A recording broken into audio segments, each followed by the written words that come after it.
সুধী দর্শকবৃন্দ, সবাইকেই holiday coaching ইউটিউবের চ্যানেলের পক্ষ থেকে স্বাগতম জানাই। আজকে আমি তোমাদের জন্য নিয়ে হাজির হয়ে গিয়েছি ক্লাস 8-এর ষষ্ঠ অধ্যায়ের জাতীয়তাবাদের প্রাথমিক বিকাশ এই বিশেষ অধ্যায়ের আলোচনা করব। আশা করি ভিডিওটি ভালো লাগবে। ভালো লেগে থাকলে অবশ্যই সম্পূর্ণ ভিডিওটি দেখার আবেদন থাকলো। যদি কোনো প্রশ্ন থেকে থাকে এই বিষয়ে কমেন্ট সেকশানে কমেন্ট করতে ভুলবে না। আগের ভিডিওগুলো যদি না দেখে থাকো ডেসক্রিপশন বক্সের লিঙ্ক থেকে পূর্বের ভিডিওগুলো অবশ্যই দেখে নিও। এই জাতীয়তাবাদের প্রাথমিক বিকাশ এর আলোচনা পর্ব আমরা শুরু করছি। এই আলোচনা পর্বে আমরা এখানে বিশেষ কিছু সন্ত্রাসবাদী কার্যকলাপ সম্পর্কে জানব এবং চরমপন্থী নরমপন্থী কিভাবে জাতীয় কংগ্রেসের দুটো দলে বিভক্ত হয়ে গিয়েছিল সেই সম্পর্কে আমরা জানব এবং সেই সঙ্গে ওই সময়কারী বঙ্গভঙ্গ আন্দোলন সম্পর্কে আমরা এই অধ্যায়ে পুরো ঘটনা জানার চেষ্টা করব এবং তার কিছু সমালোচনা এবং জাতীয় কংগ্রেস কিভাবে গঠিত হয়েছিল, সেই জাতীয় কংগ্রেস গঠনের মূল দায়িত্বে কারা ছিলেন বা কাকে জাতীয় কংগ্রেস গঠনের মূল কর্মকর্তা বলা হবে সেই সম্পর্কে আমরা কিন্তু এখানে যুক্তিতর্কের কিছু বিষয় সম্পর্কে জানব।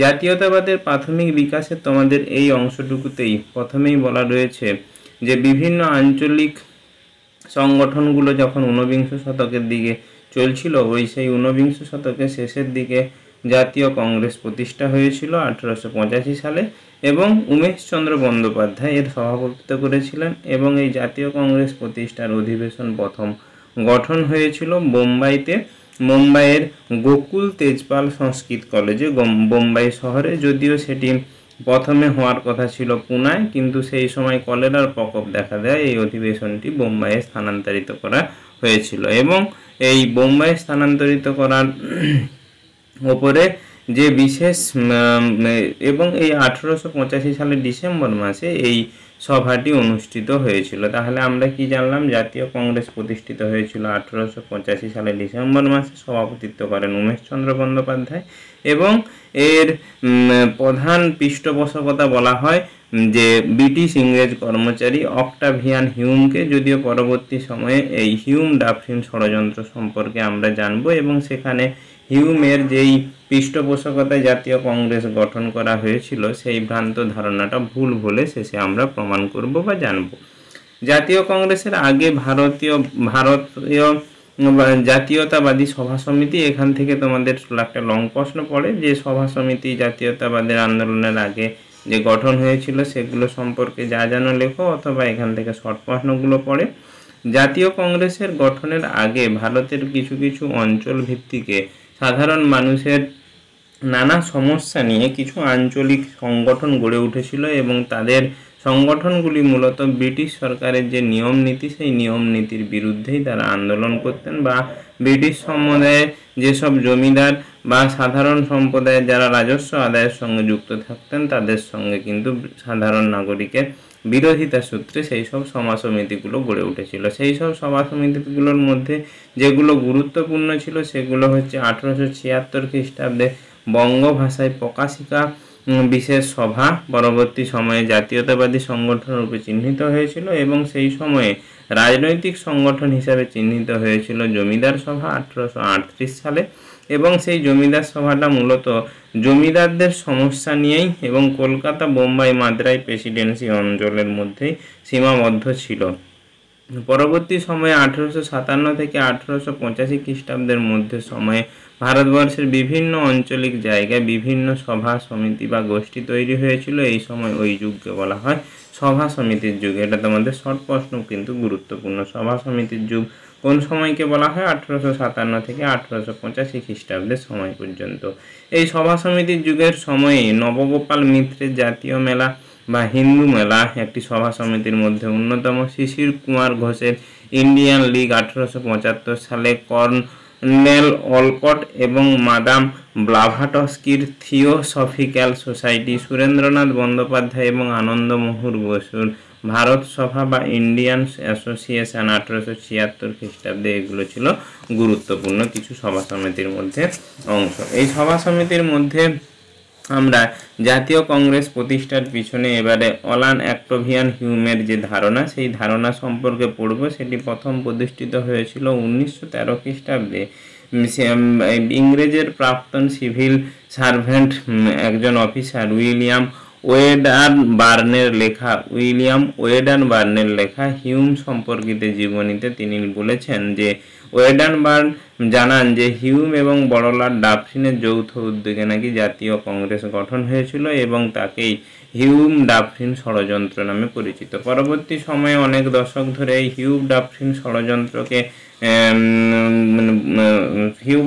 ষড়যন্ত্রকে নিয়েই পরবর্তী সময়ে বা হিউম ডাফরিন ষড়যন্ত্র তত্ত্বকে দিয়েই কংগ্রেস প্রতিষ্ঠার উদ্যোগগুলো ব্যাখ্যা করা হতো। যদিও পরবর্তী সময়ে কিন্তু জানা যায় যে হিউম কিন্তু ছিলেন কি না কংগ্রেসের কিছু বিরোধিতা করেছিলেন বা কংগ্রেসের যে উদ্যোগগুলো নিয়েছিলেন সেই উদ্যোগগুলো নেতিবাচক হিসাবে হিউম এবং সেই সঙ্গে সংখ্যালঘিষ্ঠের প্রতিনিধি হিসাবে তিনি কংগ্রেসকে বিদ্রুপ করেন।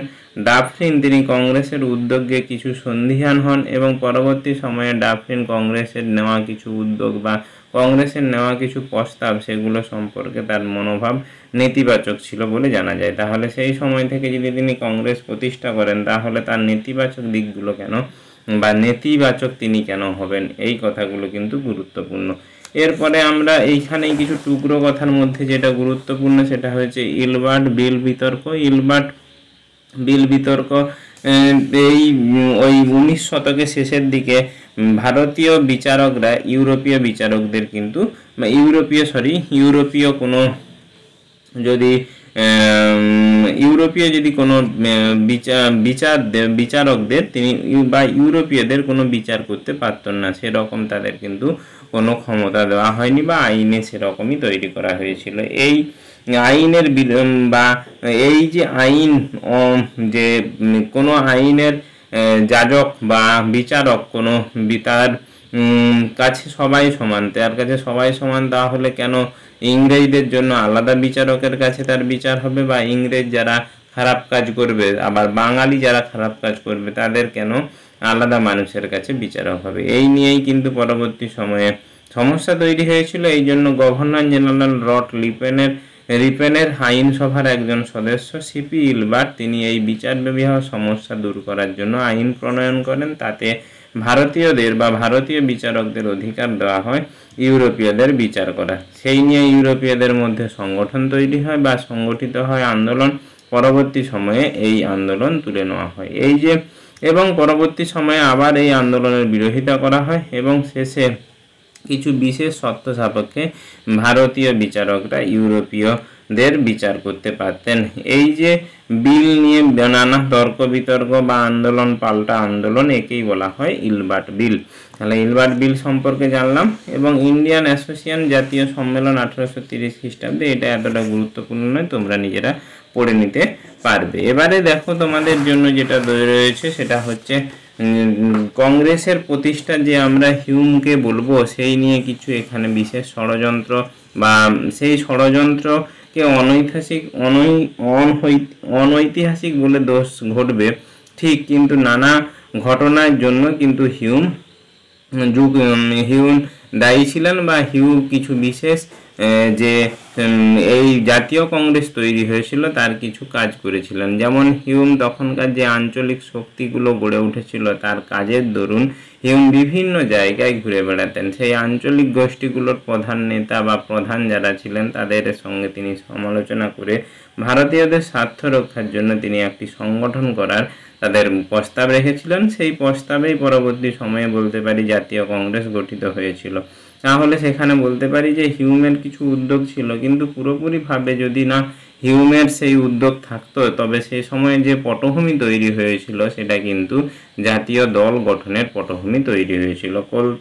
কলকাতা, বোম্বাই, মাদ্রাজ প্রেসিডেন্সিতে শিক্ষিত ভারতীয়রা নানা রাজনৈতিক উদ্যোগ নিয়েছিলেন যে ঐক্যবদ্ধভাবে একটি সংগ্রাম সংগঠিত বা ঐক্যবদ্ধভাবে সংগঠন করার জন্য। 1867 থেকে 1883 খ্রিস্টাব্দে নানা রকম প্রতিবাদ আন্দোলনের মধ্য দিয়ে ব্রিটিশ সরকারের এই বিভিন্ন আয়কর নীতি, কখনো বৈষম্যমূলক আয় ব্যয়, কখনো বিভিন্ন সংবাদপত্র স্বাধীনতা বা বাগিচা শ্রমিকদের উপরে আইন বা বিভিন্ন রাজস্ব আইন সংক্রান্ত ভারতীয়দের মান মর্যাদা বৃদ্ধি প্রভৃতি বিভিন্ন বিষয় নিয়ে আন্দোলন করা শুরু হয়েছিল। সেই আন্দোলন পরবর্তী সময়ে সাংগঠনিকভাবে এবং রাজনৈতিকভাবে জাতীয়তাবাদী করার জন্য কিন্তু পরবর্তী সময়ে একটি প্রাদেশিক বা একটি সংগঠন গড়ার খুবই প্রয়োজন ছিল। সেই সমস্ত প্রতিবাদ কেবলমাত্র যে বোম্বাই, মাদ্রাজে এবং কলকাতাতে সংগঠিত বা ছড়িয়ে পড়েছিল সেটা নয়, সেই সঙ্গে লাহোর, অমৃতসর, আলিগড়, কানপুর, পাটনা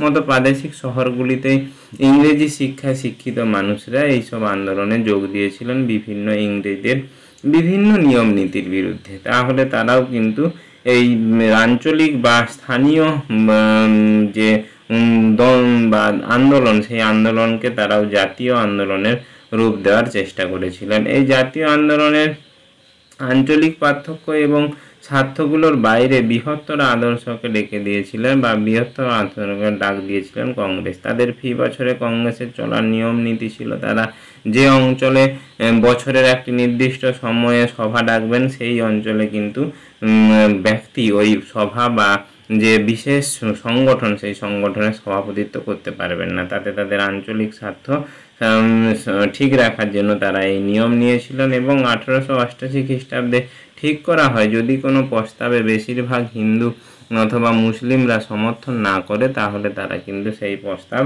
সম্মত হবে না বা সেই প্রস্তাব তারা লাগু করবে না। এবং বস্তুত গণতান্ত্রিক সার্বিক ঐকমত্যের ভিত্তিতে কংগ্রেসের পরিচালনার লক্ষ্য স্থির হয়েছিল। কংগ্রেস নেতৃত্বরা সেভাবেই চলবে বলে ঠিক করেছিল। অবশ্যই এখানে কংগ্রেসের সাংগঠনিক নানা দুর্বলতা কিন্তু দেখা দিয়েছিল। সেই শৃঙ্খলতা পরবর্তী সময়ে কংগ্রেসের আওতায় ছিল না। আঞ্চলিক এবং লিঙ্গগত শ্রেণীগত প্রতিনিধিত্ব সমান ছিল না। সমাজের নিম্ন বর্গের মানুষজন তাদের অভাব অভিযোগ সরাসরিভাবে কিন্তু এই কংগ্রেসে জানাতে পরবর্তী সময়ে চায়নি। এবং বস্তুত পাশ্চাত্য শিক্ষার শিক্ষিত সম্মানীয় বিশেষ আইনজীবীরাই এই কংগ্রেসের সঙ্গে যুক্ত ছিলেন বা প্রথম পর্বের বিশেষ করে যারা সামাজিক দিক থেকে উন্নত বা যারা ইংরেজি পেশার সঙ্গে যুক্ত ছিলেন তারাই এই জাতীয় কংগ্রেসের নেতৃত্ব দিতেন। এই জন্য সমাজের নিচু শ্রেণীর যেসব সমস্যাগুলো সেগুলো কিন্তু তারা নিয়ে সামাজিকভাবে আন্দোলন গড়ে উঠতে পারেনি। এখানে আমরা ব্রিটিশ শাসনের দমনমূলক কিছু কয়েকটি আইনের কথা বলবো। 1876 সালে লর্ড নর্থব্রুক তিনি নাট্যাভিনয় নিয়ন্ত্রণ আইন জারি করেন, যাতে ব্রিটিশ সরকারের বা যে সরকার ভারতীয় উপমহাদেশে রয়েছে সেই রকম জাতীয় তাদের ভাবধারা নষ্ট হওয়ার জন্য বা নষ্টযুক্ত যেরকম কোনো নাটক যেন না বিশেষভাবে জনসমক্ষে তুলে ধরা হয় সেই সম্পর্কে কিন্তু আইন প্রণয়ন করেন বা সেই আইনের নাটকের বিরোধিতা করেন বা নাট্য অভিনয় বন্ধ করার তিনি ডাক দিয়েছিলেন। যদিও পরবর্তী সময়ে এই নাট্যাভিনয় নিয়ন্ত্রণ আইন বিরুদ্ধে প্রতিবাদ তৈরি হয়েছিল। এবারে লর্ড কার্জন বা লর্ড লিটনের দেশীয় মুদ্রণ আইন জারি করেন, যেখানে ভারতীয় সংবাদ সংস্থাগুলো যদি দেশীয় ভাষায় ভারতীয় সংবাদপত্রগুলো সরকারের বিরোধী কোনো বিশেষ সমালোচনা করেন তাহলে সেই পত্রগুলো ছাপাখানা বন্ধ করে দেওয়া হবে। সেটি 1878 খ্রিস্টাব্দে এই নিয়ম জারি করা হয়। যদিও এই বিশেষ আইনের বিরুদ্ধে কিন্তু প্রতিবাদ আন্দোলন গড়া হয়। পরবর্তী সময়ে 1881 খ্রিস্টাব্দে ভাইসরয় লর্ড রিপন এই আইনটি বাতিল করেন এবং লর্ড লিটনের পরবর্তী সময়ে ব্রিটিশ ভারতে বা ব্রিটিশ বিরোধী আন্দোলন যাতে না গড়ে ওঠে তার জন্য তিনি অস্ত্র আইন জারি করেন লর্ড লিটন। এগুলো কিছু দমনমূলক আইন।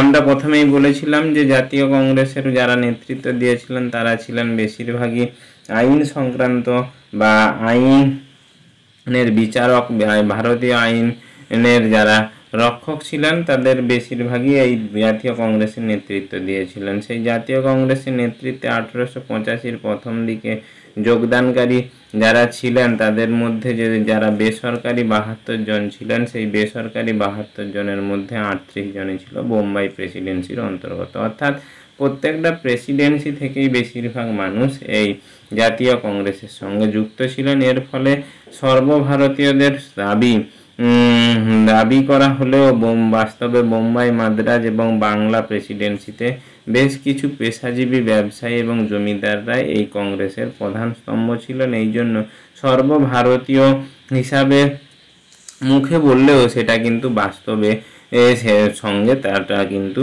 একেবারেই উল্টোটা ছিল। এবং এখানে হিন্দুদেরই সংখ্যাগরিষ্ঠতা বেশি ছিল, এই জন্য বেশিরভাগই ধর্ম নিরপেক্ষ দিক থেকে কিন্তু ততটা এদের নিয়ম বা ধর্মর ভিত্তি বা সমস্ত ধর্মকে নিয়ে জাতীয় কংগ্রেসের এগিয়ে যাওয়া কিন্তু প্রথমের দিকে বলতে পারি সমানভাবে ছিল না। এবং সেই সময়েই আদি পর্বে জাতীয় কংগ্রেসের পন্থা বা সরাসরি ব্রিটিশ সরকারের বিরোধিতায় তারা লক্ষ্য চায়নি। তারা ভেবেছিল যে ব্রিটিশদের অধীনে থেকেই তিনি ব্রিটিশ সুলভ আচরণের আবেদন নিবেদনের মাধ্যমেই তাদের ব্রিটিশ সরকারের কিছু নিয়ম নীতি তারা পরিবর্তন করবেন। এবং সভাপতি উমেশচন্দ্র বন্দ্যোপাধ্যায় স্পষ্ট করে বলেছিলেন যে কোনো ব্রিটিশ বিরোধী ষড়যন্ত্র মঞ্চ তারা তৈরি করছে না। বস্তুত আদি পর্যায়ে কংগ্রেসের নেতৃত্বে ব্রিটিশ শাসনের প্রতি নিজেদের আনুগত্য এবং সমর্থন জানিয়ে তাদের বিশেষ কিছু ব্রিটিশদের আইনের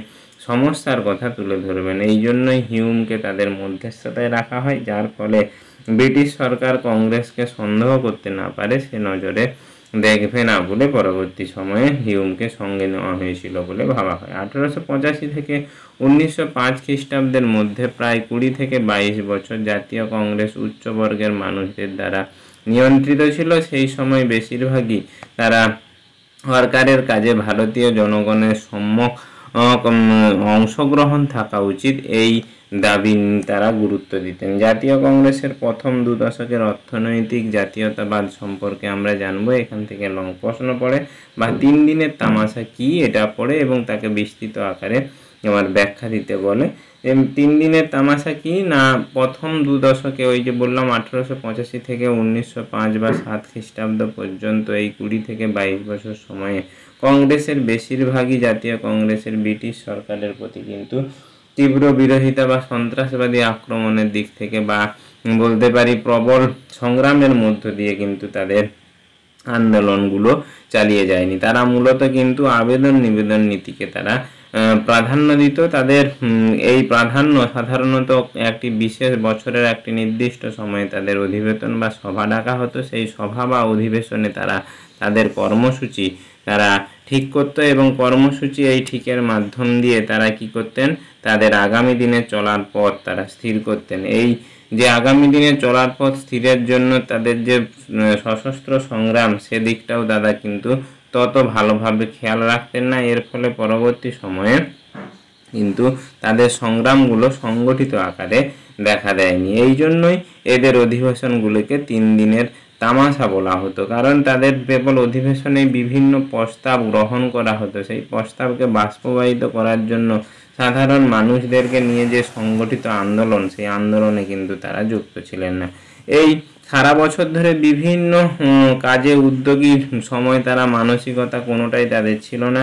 এবং নরমপন্থাদের মধ্যে পার্থক্য ছিল, যদিও মনে রাখা দরকার যে এই প্রত্যেকটি আন্দোলনে নরমপন্থীরা ছিল শাসক বিধির বিধান। তাদের কাছে মনে হতো শাসকদের আইনেই থেকে সেই শাসকদের আইনগুলোর তারা শাসন মোতাবিক বা সর্বদা আইনের মোতাবিক তাদের যে শাসন হচ্ছে না, সেই কথাগুলো ব্রিটিশ সরকারের কাছে তুলে ধরা।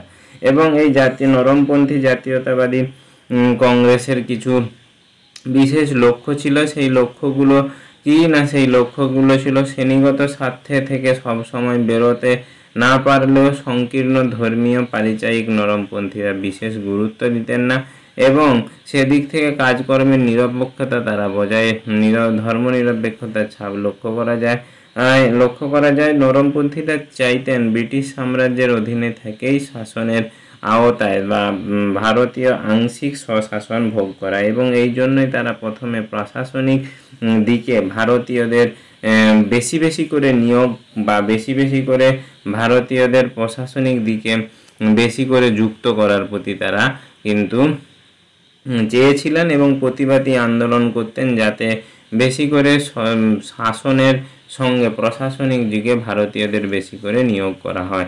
এবং সেই সঙ্গে তারা দাবি করতেন যে যখন সিভিল সার্ভিস কমিশন পরীক্ষা হয়, সেই পরীক্ষার বয়স যেন 19 থেকে 23 বছর পর্যন্ত 19 বছর থেকে বাড়িয়ে 23 বছর করা হয় এবং ভারত এবং লন্ডনের একই সময়ে যেন পরীক্ষা নেওয়া হয়। সেই সঙ্গে তারা জাগ দিতেন যে সরকারি বিভিন্ন চাকরিতে ভারতীয়দের বেশি করে নিয়োগ বাড়ানো হোক। তাদের যুক্তি ছিল যে ভারতীয়দের বদলে ইউরোপীয়দের যদি যুক্ত করা হয় তাহলে অবসরকালীনের সময়ে তাদেরকে যে অবসরকালীন বা অবসরপ্রাপ্ত অবস্থায় তাদেরকে যে যাবতীয় অর্থ দেওয়া হবে, তারা অবসরকালীন তাদের দেশে ফিরে যাবে, তখন সমস্ত অর্থ তাদের বিদেশে চলে যাবে এবং ভারতীয়দের অর্থনৈতিক উন্নতি তখন শ্রীবৃদ্ধি লাভ করবে না। যদিও এবং যুদ্ধে সেনাবাহিনীদের বিভিন্ন জায়গায় ব্যবহার করা এবং যুদ্ধের ফলে সেনাবাহিনীদের এবং বিভিন্ন অর্থনৈতিক অবস্থার যে দুর্বল হয়ে পড়বে সেদিকে তারা বিরোধিতা করতেন এবং যুদ্ধের জন্য সেনাবাহিনীদের যে অতিরিক্ত চাপ, সেই চাপের দিক থেকে বা অর্থনৈতিক চাপ যে পড়বে সেই চাপের দিক থেকে তারা বিরোধিতা করতেন এবং তাদের ক্রমশ এই নরমপন্থীদের দাবি দেওয়া আন্দোলন উপনিবেশিক শাসক যারা ছিলেন বা ইংরেজ সরকার তারা কিন্তু তেমনভাবে গুরুত্ব দেননি এবং সেই সংস্কারগুলো বা আন্দোলনের যে ফল সে ফল কিন্তু তেমনভাবে পাওয়া যায়নি। এবং সামাজিক এবং অর্থনৈতিক কারণে নরমপন্থী রাজনীতি ভারতের বৃহত্তর জনগণের অভাব অভিযোগের সঙ্গে তাল মেলাতে পারেনি। নরমপন্থীদের সংগ্রাম এর ফলে নরমপন্থীদের ক্রমে সমালোচিত হতে থাকেন এবং তাদের পিছনে মূলত জমিদাররা অর্থ সাহায্য দিতেন এবং জমিদারদের স্বার্থ তেমনভাবে রক্ষা না হওয়ার জন্য পরবর্তী সময়ে জানা যায় জমিদাররাও কিন্তু জাতীয় কংগ্রেসের বা নরমপন্থী জাতীয় কংগ্রেসের মুখ থেকে তারা তাদের মুখ ফিরাতে থাকে। এমনকি রমেশচন্দ্র দত্তের নেতৃত্বে কংগ্রেসের একটি অংশ ছোট কৃষকদের স্বার্থের কথা তুলে ধরলেও প্রকৃতপক্ষে সেই স্বার্থ কোণঠাসা হয়ে পড়ে এবং পরবর্তী সময়ে জাতীয়তাভাবে সেই আন্দোলন কিন্তু গড়ে ওঠেনি। মুসলমান এবং অন্যান্য সম্প্রদায়ের প্রতিনিধিত্ব কংগ্রেসের প্রায় ছিল না, ফলে প্রথম 20 বছরে বার্ষিক অধিবেশনে সামাজিক সমস্যার প্রসঙ্গে প্রায় আলোচনাই করা হতো না। অর্থাৎ প্রকৃতিগতভাবে নরমপন্থী রাজনীতি লক্ষ্য ও কর্মসূচির দিক থেকে ছিল সীমিত চরিত্রের এবং তার সঙ্গে সঙ্গেই পরবর্তী সময়ে ভাবা হতো যে এই জাতীয় কংগ্রেসের মধ্যে শিক্ষিত সম্প্রদায়ের বা উচ্চবর্ণ হিন্দু সম্প্রদায়ের নেতৃত্ব দিতেন এবং বরং শিক্ষিত ভদ্রলোকেরা নিজেদের গোষ্ঠীদ্বন্দ্ব নিয়েই বেশি মশগুল ছিল বলে কংগ্রেসকে ব্যঙ্গ করা হতো। এভাবে বিচার করলে কংগ্রেসের নরমপন্থী রাজনীতির পুরো ব্যর্থ বলে মনে করা হয়। অর্থনৈতিক জাতীয়তাবাদ ভারতবর্ষের যে অর্থনৈতিক জাতীয়তাবাদ বা ভারতবর্ষের অর্থনীতি যে কীরকম পরিবর্তন হচ্ছে সেই সম্পর্কে সেই সময়েই পেশায় ব্যবসায়ী দাদাভাই নৌরাজি এবং একজন পেশায় বিচারক মহাদেব গোবিন্দ রানাডে এবং রমেশচন্দ্র দত্ত পেশায় সিভিল সার্ভেন্ট তারা দেখিয়েছিলেন বা জাতীয় কংগ্রেসের নেতৃত্ব চলাকালীন জনসমক্ষে তারা তুলে ধরতে পেরেছিলেন যে ভারতকে ব্রিটিশ সরকার কেবলমাত্র মূলধন বিনিয়োগের ক্ষেত্র হিসাবে গড়ে তোলার চেষ্টা করেছেন, কারণ ভারতবর্ষ থেকে উৎপন্ন কাঁচামাল ব্রিটিশ সরকার নিয়ে গিয়ে তাদের কলকারখানায়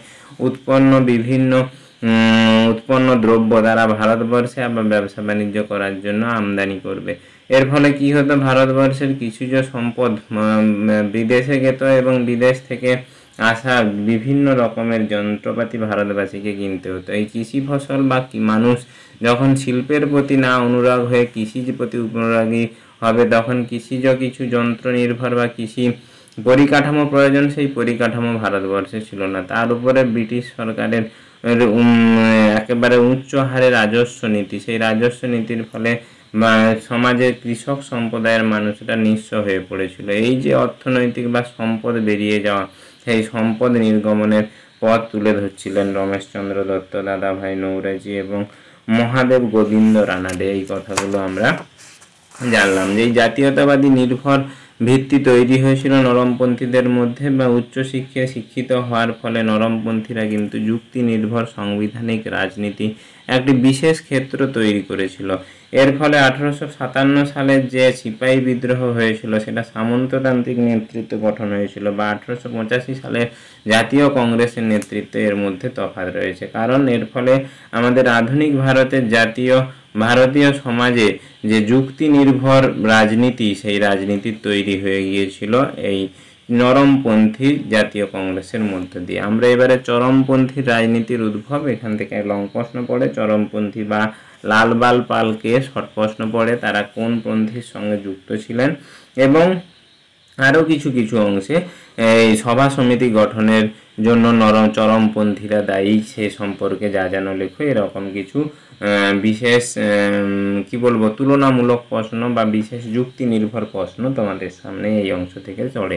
চরমপন্থীদের রাজনীতি উদ্ভাবন। চরমপন্থী মূলত তৈরি হয়ে গিয়েছিল নরমপন্থীদের যে আন্দোলন বা জাতীয় কংগ্রেসের নরমপন্থী যে আন্দোলনগুলো সংগঠিত হয়েছিল তার কোনো বলতে পারি ফল বাস্তবে বা কোনো সঠিক ফল পাওয়া যায়নি, বা তাদের নিষ্ক্রিয়তার জন্যই চরমপন্থী বা ভারত জাতীয়তাবাদী কংগ্রেসের মধ্যে বিভেদ তৈরি হয়ে গিয়েছিল। দুটো দল তৈরি হয়ে গিয়েছিল যারা কেবলমাত্র যে ব্রিটিশ সরকারের কাছে আবেদন নিবেদন নীতির উপরে তারা নির্ভর না থেকে তারা সংগ্রামের মধ্য দিয়ে ব্রিটিশ সরকারের কাছ থেকে সমস্ত কিছু ছিনিয়ে নিতে হবে সেরকম বিশেষ পন্থা বা বিশেষ রাজনৈতিক এই ভিক্ষাবৃত্তির কাছ থেকে তারা ব্যঙ্গ করার চেষ্টা করেছিলেন। তাদের মধ্যে গুরুত্বপূর্ণ ছিলেন বাংলার বিপিনচন্দ্র পাল এবং মহারাষ্ট্রের বালগঙ্গাধর তিলক এবং পাঞ্জাবের লালা লাজপত রায়। এই তিনজনের নেতৃত্বেই চরমপন্থীদের বা জাতীয় কংগ্রেসের চরমপন্থী গোষ্ঠীর উদ্ভাবন শুরু হয়েছিল, এবং এই জাতীয় কংগ্রেসের চরমপন্থীদের মূল বললাম তৈরি হওয়ার মূল কারণ কিন্তু নরমপন্থীদের নিষ্ক্রিয়তা, এবং এই নেতৃত্ব পাশাপাশি আদি পর্বে কংগ্রেসদের মধ্যে গোষ্ঠীদ্বন্দ্বের চরমপন্থার উদ্ভব কিছুটা গোষ্ঠীদ্বন্দ্বে পরিণত হয়েছিল, এবং বিভিন্ন সময়ে আঞ্চলিক সংগঠনে সংবাদপত্রের সম্পাদনাকে কেন্দ্র করে নেতৃত্ববৃন্দের মধ্যে বিরোধিতা তৈরি হতো। যেমন বন্দে মাতরম পত্রিকাকে সম্পাদনাকে কেন্দ্র করে অরবিন্দ ঘোষ, বিপিনচন্দ্র পাল এবং ব্রহ্ম বান্ধব উপাধ্যায়ের মধ্যে বিবাদ তৈরি হয়েছিল। মহারাষ্ট্র পুনা সার্বজনিক সভা নিয়ন্ত্রণ নরমপন্থী গোখলের সঙ্গে চরমপন্থী তিলকের দ্বন্দ্ব বেঁধেছিল। এই গোষ্ঠী দ্বন্দ্বের প্রভাবে জাতীয় কংগ্রেসের উপরেও পড়ে। পরবর্তী সময়ে নরমপন্থীদের লর্ড কার্জনের কয়েকটি বিশেষ প্রশাসনিক সংস্কারক আইন নরমপন্থীদের নিষ্ক্রিয়তা স্পষ্ট করেছিল। 1899 খ্রিস্টাব্দে যেমন কলকাতায় পৌরসভায় নবনির্বাচনে প্রতিনিধির সংখ্যা কমিয়ে দেয়, 1904 আইন করে সংবাদপত্রের স্বাধীনতা খর্ব করা, এইসব বিভিন্ন আইনগুলোর আইনগুলোর বিরুদ্ধে যে সংগঠন গড়ে উঠেছিল সেগুলো কিন্তু কঠোর বা সেগুলোর কোনো ফলপ্রসূ ফল পাওয়া যায়নি। সের পরিবর্তে চরমপন্থীদের আন্দোলন গড়ে উঠেছিল, এবং ঔপনিবেশিক সরকারের তৈরিতে ভারতীয় যে স্বশাসনের অযোগ্য পৌরুষহীন জাতি বলে বর্ণনা করা হয়েছে তার ব্যাখ্যায় চরমপন্থীরা পরবর্তী সময়ে ঐতিহাসিক এবং পৌরাণিকদের বিভিন্ন ব্যক্তিত্ব জাতীয় আদর্শ তুলে ধরেন, এবং সেই সঙ্গে তিনি মহারাষ্ট্রের তিলকের নেতৃত্বে শিবাজী উৎসব চালু হয়। সেই রকম বিভিন্ন জায়গায় সভা সমিতি গঠন করে বাঙালিদের বা ভারতীয় উপমহাদেশের স্থানীয় বাসিন্দাদের শরীরচর্চার উপরে উদ্যোগী নেওয়া হয়, আখড়া করা হয়, ব্যায়ামাগার করা হয়, জায়গায় জায়গায় কুস্তি, লাঠি খেলা, ছোড়া, তরবারি প্রভৃতি চালানোর উদ্যোগ নেওয়া হয় চরমপন্থীদের উদ্যোগে। চরমপন্থীদের স্বরাজ ভাবনা সম্পর্কে আমাদের একটু জানতে হবে। স্বরাজ কথার অর্থ হচ্ছে নিজের রাজ্য বা নিজের এলাকা ইংরেজদের কাছ থেকে ছিনিয়ে নেওয়া। তবে চরমপন্থীদের স্বরাজ ভাবনা নিয়ে কিন্তু বিভিন্ন মানুষের মধ্যে বিভিন্ন ধরনের মতাদর্শ রয়েছে। তাদের মধ্যে কিছু জনের মতাদর্শ ছিল ইংরেজদের কাছ থেকে পুরো সাম্রাজ্য করায়ত্ত করা, যেমন ছিলেন বিপিনচন্দ্র পাল, এবং তারই মহারাজের অরবিন্দ ঘোষেরও একই রকমের অর্থ ছিল। কিন্তু অন্য যারা জাতীয় কংগ্রেসের চালক ছিলেন যেমন তিলকের কথায় যে প্রশাসনকে স্বরাজ কথার অর্থ স্বরাজ প্রতিষ্ঠা সম্ভব হবে প্রশাসনকে ভারতীয় নিয়ন্ত্রণে আনার মধ্য দিয়ে, এবং এই একই ভারতীয় পন্থা কি করে আনা যাবে না আবেদন নিবেদন নীতির মাধ্যমে। তাহলে স্বরাজ নিয়ে কিন্তু তখনকার আমলে জাতীয় কংগ্রেসের যারা উপদেষ্টা ছিলেন তাদের মতে বিভিন্ন ধরনের নিয়মকানুন বা বিভিন্ন ধরনের ভাবনা চিন্তা রয়েছেন। সুরাট অধিবেশন তৈরি হয়েছিল 1907 সালে পুনা শহরে। এই নরমপন্থী এবং চরমপন্থীদের মধ্যে বিরোধিতার জন্যই পরবর্তী সময়ে পুনাতে হওয়ার কথা ছিল 1907 সালে। পুনাতে চরমপন্থীদের প্রতিপত্ত বাড়ার জন্য সুরাটে 1907 সালে সুরাট অধিবেশন হয় নরমপন্থীদের। এই নরমপন্থী এবং চরমপন্থীদের মধ্যে ওই অধিবেশনে তীব্র হইহট্টগোল তৈরি হয়। সুরেন্দ্রনাথ বন্দ্যোপাধ্যায় নরমপন্থীদের এবং চরমপন্থীদের থেকে তিলক তাদের মধ্যে দুজনের মধ্যে সমঝোতা করে ঐক্যবদ্ধ করার চেষ্টা করেন, যদিও ওই সময়ই ফিরোজ শাহ মেহতার নেতৃত্বে চরমপন্থীদের সম্পূর্ণ বাদ দিয়ে এলাহাবাদে অধিবেশন তৈরি করা হয় এবং জাতীয় কংগ্রেসের মধ্যে চিড় বা ফাটল দেখা দিতে থাকে। নরমপন্থী এবং চরমপন্থীদের মধ্যে বিবাদে ধাক্কা খায়, কিন্তু শেষমেশ চরমপন্থীরা জাতীয়তাবাদী আন্দোলন বা দল গড়ে উঠতে পারেনি। এর ফলে কিন্তু জাতীয় কংগ্রেসের মধ্যে নরমপন্থী এবং চরমপন্থীদের বিবাদে ধাক্কা খেয়েছিল ওই সময়। নরমপন্থীদের নেতা তারা চেয়েছিলেন ইংরেজি শিক্ষা থেকে জাতীয়তাবাদের ধারণা দিয়ে ভারতবর্ষকে আধুনিক করার ভাবনা ভেবেছিলেন, কিন্তু চরমপন্থীরা ঔপনিবেশিক যত রকমের কার্যকলাপ ছিল তারা বন্ধ করে দেশীয় শিক্ষার প্রতি তারা গুরুত্ব দিয়েছিলেন। এর ফলে ইংরেজি শিক্ষা জাতীয় জাতীয়তাবাদীর ধারণাকে সমালোচনা করতে থাকেন এবং তারা ইতিহাসের কিছু ঘটনাকে গৌরবময় বলে প্রচার করতে থাকেন। তাতে বেশিরভাগই হিন্দুদের গুণকীর্তি প্রধান পায়। এতে কি হয়েছিল না, এতে একটি সম্প্রদায়ের মানুষকে তুলে ধরা হয়েছিল। এতে কি হয়েছিল, সমাজের অন্যান্য সম্প্রদায়ের ক্ষেত্রে কিন্তু বিরূপ ভাজন হয়েছিল। 1906 থেকে 1907 খ্রিস্টাব্দ নাগাদ অবশ্য ভারতের বিভিন্ন প্রান্তে নরমপন্থী চরমপন্থীদের গোষ্ঠীগুলির রাজনৈতিক সংঘাত গুরুতর হয়ে উঠেছিল।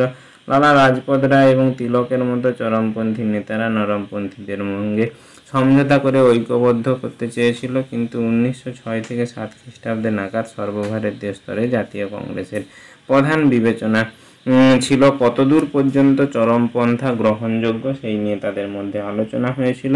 যদিও তা সত্ত্বেও কিন্তু তাদের মধ্যে তীব্র বিভিন্ন বাদানুপাত তৈরি হয়েছিল এবং সেই বাদানুপাতের জন্য 1906 খ্রিস্টাব্দে কলকাতায় অধিবেশনে নরমপন্থীদের বিরোধিতা সত্ত্বেও চরমপন্থীরা বাংলায় নরমপন্থীদের সহায়তায় জিতে যায় এবং সেই সময় চরমপন্থীদের কিছু প্রস্তাব, যেমন স্বদেশী স্বরাজ, বয়কট বা বিদেশি দ্রব্য ও প্রতিষ্ঠান বর্জন, এই জাতীয় বিশেষ প্রস্তাবগুলি গ্রহণ হয় এবং সেগুলো নিয়ে বিভিন্ন অধিবেশন সংগ্রাম গড়ে ওঠে এবং সেই গোষ্ঠী পরবর্তী সময়ে কলকাতায় অধিবেশনে কংগ্রেসের ভিতরে চরমপন্থীদের গোষ্ঠী চূড়ান্ত প্রকাশ ঘটে। সেই গোষ্ঠীর অন্যতম নেতা ছিলেন বাল গঙ্গাধর তিলক। বাংলায় বঙ্গভঙ্গ আন্দোলন বিরোধী আন্দোলন লর্ড কার্জনের নেতৃত্বে এই যে জাতীয় কংগ্রেসের বিরোধিতা আইনগুলো তৈরি হয়েছিল 19বিংশ শতকের প্রথম দশকে, বাংলায় বঙ্গভঙ্গ আন্দোলনকে কেন্দ্র করে জাতীয় কংগ্রেসের স্বদেশী আন্দোলন বা চরমপন্থীদের স্বদেশী আন্দোলন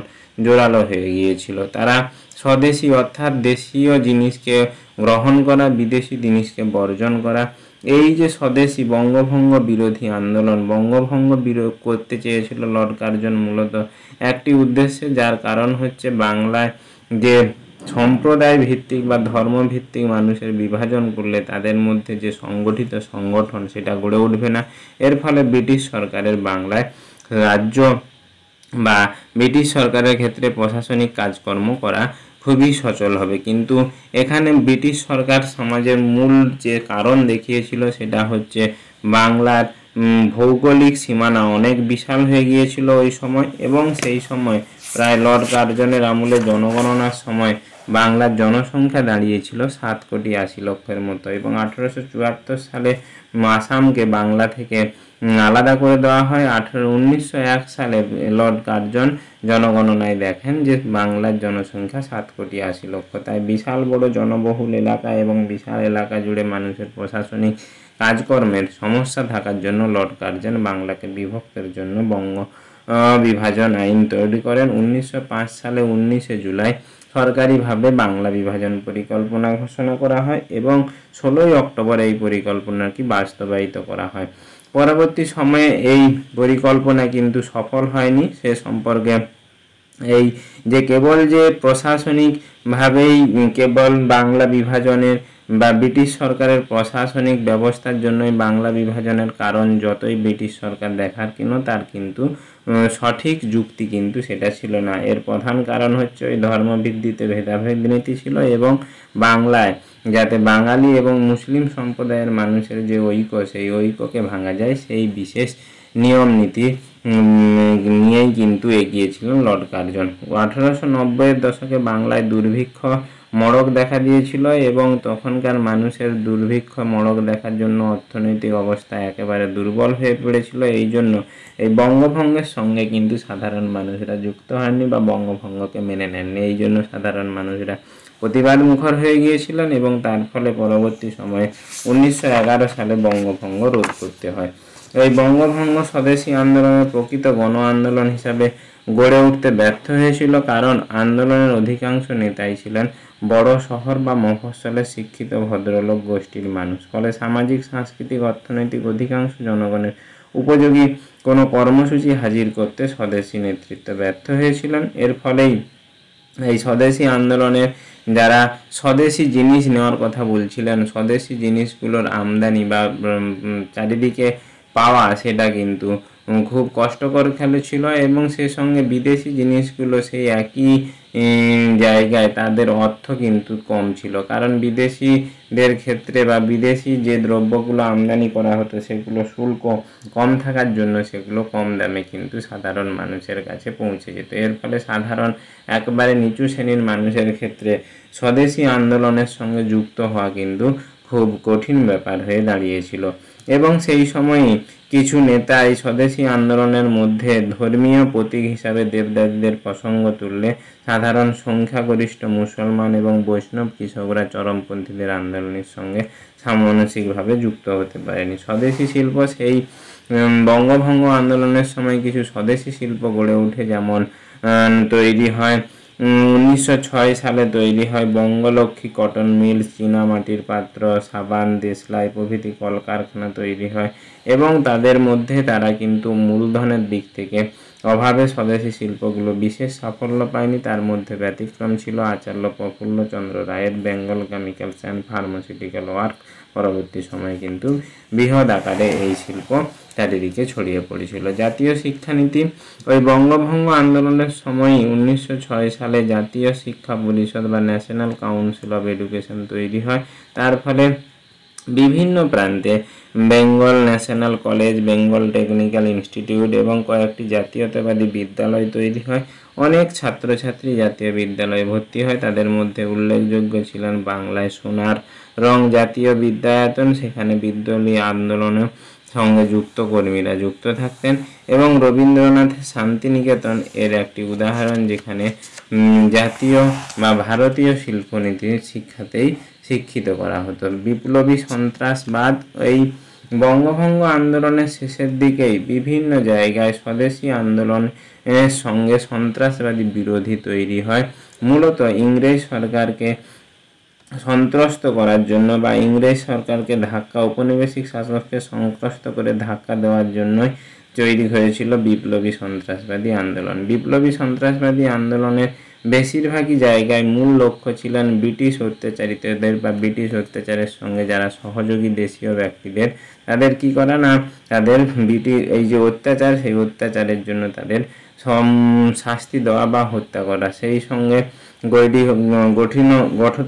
গঠন হয়েছিল বিভিন্ন সভা সমিতি। 1902 সালে বাংলায় কলকাতায় 3টি এবং মেদিনীপুরে একটি দল গঠন করা হয়। সতীশচন্দ্র বসুর নেতৃত্বে প্রতিষ্ঠিত হয় অনুশীলন সমিতি। এই অনুশীলন সমিতি পরবর্তী সময়ে বিভিন্ন গোপনভাবে বিপ্লবীদের কার্যকলাপ চালাতেন। 1905 খ্রিস্টাব্দে বঙ্গভঙ্গ বিরোধী আন্দোলন থেকেই বাংলায় বিভিন্ন অঞ্চলে নতুন সমিতি প্রতিষ্ঠিত হয়। 1906 খ্রিস্টাব্দে পুলিন বিহারী দাসের নেতৃত্বে ঢাকায় অনুশীলন সমিতি তৈরি হয়। সারা বাংলায় বিপ্লবীদের সম্মেলনের আয়োজন করা হয়। যুগান্তকারী পত্রিকায় ওঠে বাংলার বিপ্লবী আন্দোলনের মুখপত্র। অর্থ জোগাড় করার জন্য স্বদেশী আন্দোলনে ডাকাতি করতেন। সেই সময় ব্রিটিশ বিরোধীদের মধ্যে আন্দোলন গঠন হয়েছিল মহারাষ্ট্রে 1876 থেকে 77 খ্রিস্টাব্দে। মহারাষ্ট্রের বাসুদেব বলবন্ত ফাঁদকে সাধারণ মানুষদের নিয়ে সংগঠন তৈরি করেন। ফাঁদ পরবর্তী সময়ে ডাকাতি করে অর্থ জোগাড়ের চেষ্টা করেন। সেবিও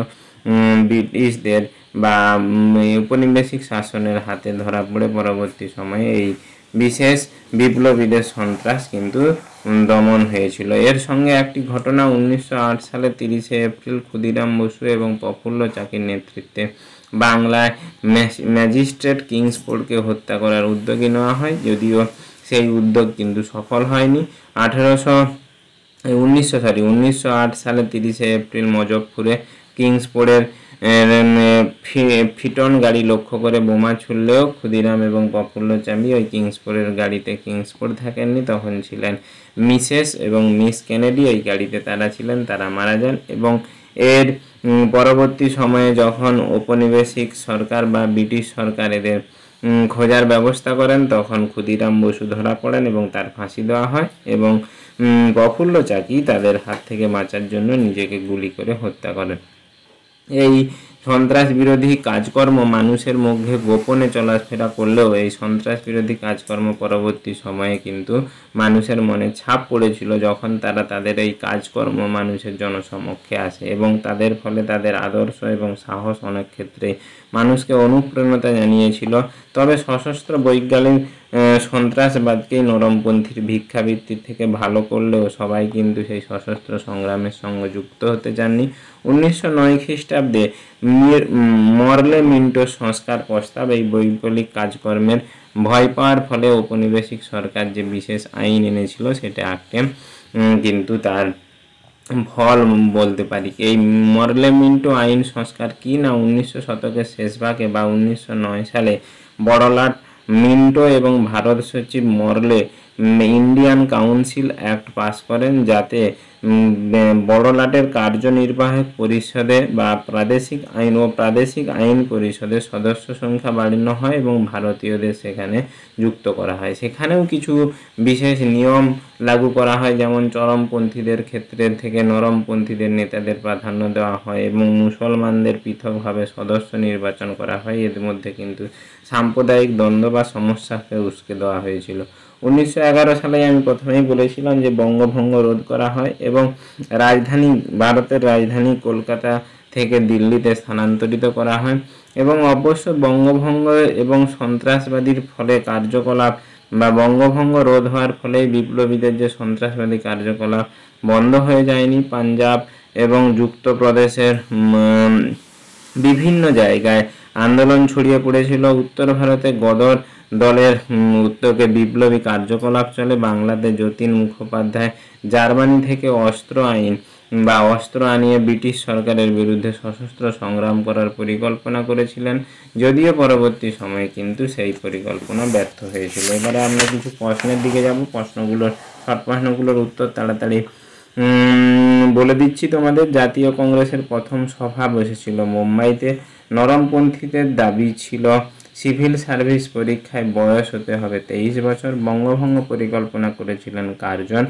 বাংলায় বিপ্লবী আন্দোলনের সঙ্গে জড়িত ছিলেন যুগান্তর। ঠিক। কংগ্রেসের প্রথম সভাপতি ছিলেন উমেশচন্দ্র বন্দ্যোপাধ্যায়। ঠিক। দ্বিতীয়টা, চরমপন্থীর কার্যকলাপকে 3 দিনের তামাশা বলতেন, এটা ভুল।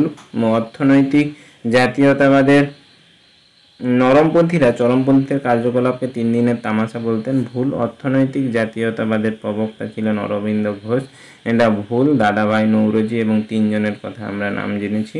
ক্ষুদিরাম বসু প্রফুল্ল চাকি কিংসফোর্ডকে মারতে গিয়েছিলেন, এটি ঠিক।